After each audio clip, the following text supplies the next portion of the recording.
On April 13, 2019, at approximately 21:45 hours, I responded to iDrive in reference to a reported domestic disturbance involving intimate partners, and had been advised that a stabbing had also been reported.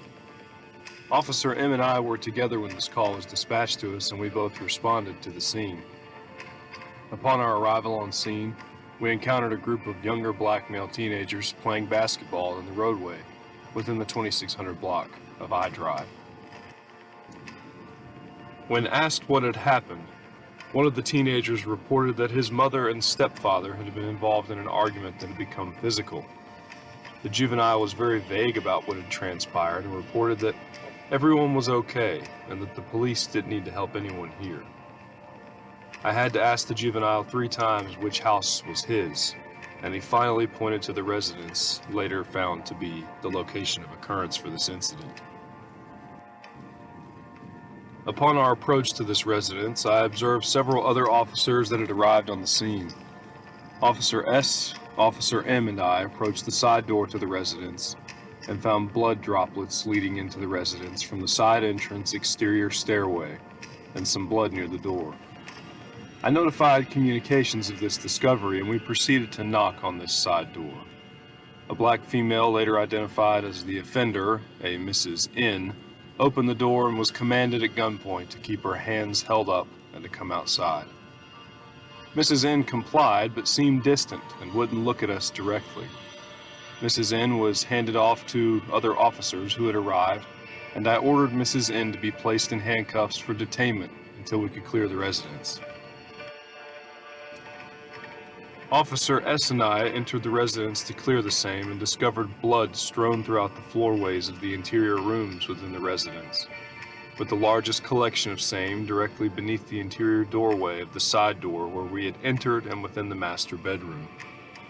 We began clearing the residence in search of a victim and found the residence to be empty.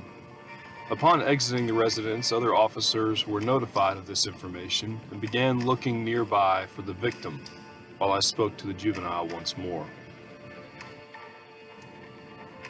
While speaking with the juvenile, I notified communications to notify Child Protective Services to make them aware that there were children present during a serious assault that had occurred. In speaking with the juvenile, he reported that his mother and stepfather had been arguing throughout the day, but that he wasn't sure what they were arguing about exactly. The juvenile reported that they'd all gone out for dinner earlier, and that when they had returned home, the arguing began, and that his mother and stepfather had been drinking heavily since they returned. The juvenile reported that at some point during the argument, his mother left the residence and pretended to remain in the master bedroom by locking the door from the inside and then shutting it.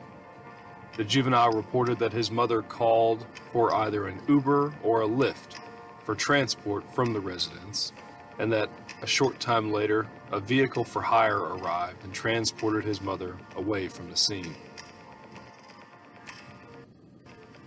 The juvenile reported that his mother returned shortly afterward, and that upon her arrival, the juvenile was playing basketball in the street with neighborhood friends. The juvenile reported that when his mother arrived back home, that his stepfather began screaming at her immediately, and that this continued within the residence until his mother exited a short time later with his stepfather trailing behind her, bleeding profusely. The juvenile reported that the two made it to the roadway and that his stepfather began screaming to him, "Your mother done stabbed me, boy." The juvenile reported that he observed his mother go back inside and that his stepfather went around the back of the residence. I asked the juvenile where his stepfather could be, and he reported that he was wearing a probation ankle monitor and that police had found him by means of same previously.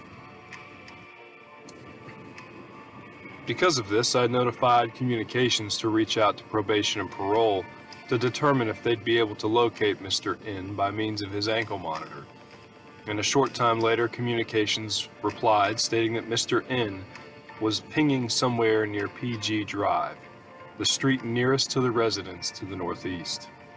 Upon receipt of this information, officers went to PG Drive to search for Mr. N, while several officers and I remained on the scene. A short time later, after I concluded speaking with the juvenile, I heard him yell, "There he is," and I turned around to find Mr. N walking from the rear wood line of the residence towards us. It was apparent that Mr. N was covered from neck to foot in fresh, bright red blood, and that he was actively bleeding heavily from a wound or a series of wounds to the area between his right front shoulder and chest near his underarm. Mr. N was shirtless, but his sweatpants were drenched in blood.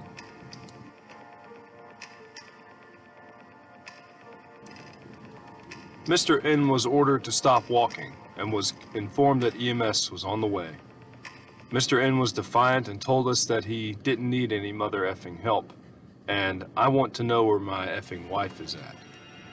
Mr. N was informed that she was in our custody, and he became very angry at hearing this, walking toward the several police vehicles parked alongside I Drive looking for his wife within one.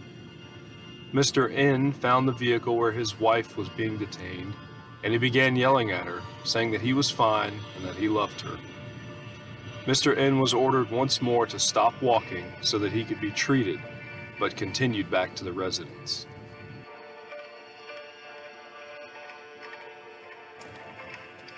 Mr. N was warned as he approached the side entrance of the residence that he would be arrested if he continued within the residence, due to the same being an active crime scene, and yet he remained persistent in entering the residence. The seriousness of his injuries presented a difficult situation, along with the apparent presence of alcohol in his system.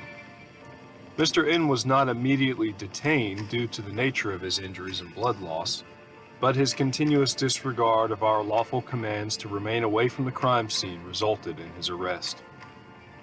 He was later transported to a local area trauma center in custody for emergency treatment. I placed Mrs. N in my patrol vehicle from the vehicle that she was within and transported her to the police department for processing and interview. Upon arrival, Mrs. N was processed prior to being transported to the magistrate's office, where Magistrate B presided.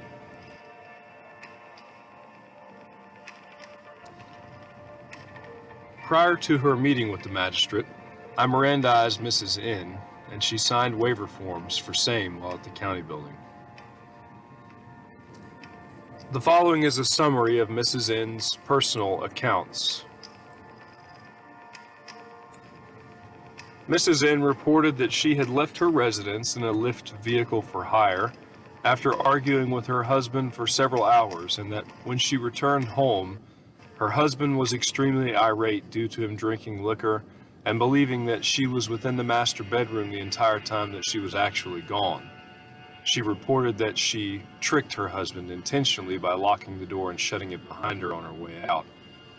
Mrs. N reported that she went to retrieve a screwdriver to open the door that had been locked from the outside, and that when she couldn't locate a screwdriver, she grabbed a steak knife from the kitchen drawer to use as an impromptu screwdriver. Mrs. N reported that her husband was screaming in her face during this time, and she was attempting to unscrew the screws to the hinge clasps, and that at some point, her husband jumped forward at her as some form of what she perceived to be an intimidation tactic, and that as he did so, Mrs. N turned towards his direction quickly at the same time, and as he moved closer to her, he was stuck and impaled by the steak knife.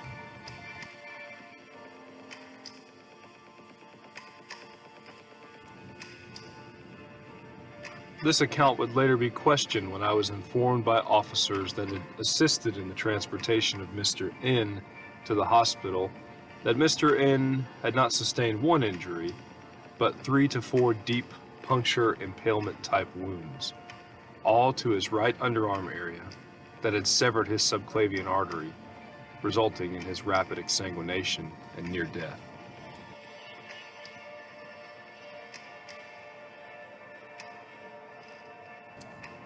The magistrate placed Mrs. N beneath a domestic hold, and she was formally charged with assault with a deadly weapon, inflicting serious injury with the intent to kill, prior to being confined to the local jail. This concludes my involvement in this case. See supplements for further.